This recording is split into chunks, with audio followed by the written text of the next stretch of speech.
Ah ben voilà, donc donc comme c'est ça, la première fois que tu en parles. top of the foot. Donc, Tu as juste dit donc, hier, c'est bien pour Paris que ce soit un ancien joueur et un ancien capitaine. Juste ça. Mais Pochettino, qui est un entraîneur ambitieux, qui a une carrière linéaire pour le moment et qui est promis à devenir un grand, ou à qui on prédit la possibilité de devenir un grand, devait un jour se retrouver dans un club et avec un effectif comme celui du PSG. Et pour lui, c'est montrer qu'il est capable de gérer ces clubs-là. Ces clubs-là, ça veut dire quoi? Ça veut dire, il y a le jeu, bien sûr, mais il a déjà prouvé à Tottenham, quand tu fais une finale de Ligue des Champions à Tottenham, ça veut dire quand même que tu maîtrises, que tu maîtrises ton sujet. Et après, dans la fonction d'entraîneur d'un grand club et d'une grande équipe, il y a la gestion des hommes. Et le problème à Paris pour les entraîneurs, on la connaît, c'est la gestion des stars, notamment de Neymar, mais il y en a plein d'autres dans cette équipe-là qui peuvent être pénibles. Qui peuvent être pénibles. Et donc, lui, quand il arrive, quand tu racontes, il se fait virer de Tottenham, il a la chance d'entraîner Paris derrière.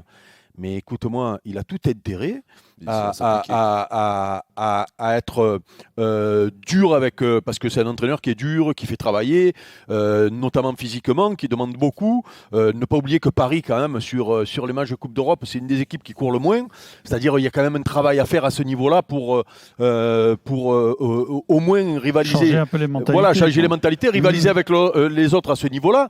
Et ensuite, la gestion des stars, on va voir si il a la poigne et le caractère, puisque c'était un joueur qui jouait sur ça, et c'est un entraîneur qu'on dit à poignée. On va voir si il arrive à... Tourelle avait plus ou moins cette réputation aussi. Mais ils se sont tous cassés les dents. Ils se sont tous cassés les dents. Parce que le problème est toujours le même dans ces clubs-là. Non, le problème est toujours le truc, c'est que quand tu achètes des joueurs à 100 millions, de 150 millions, et qui sont pas bons, qui jouent pas le jeu, qui jouent pour leur gueule, et qui font la fête, qui font les cons, tu peux pas les mettre sur le banc. Ou alors une fois pour faire beau, mais tu peux pas.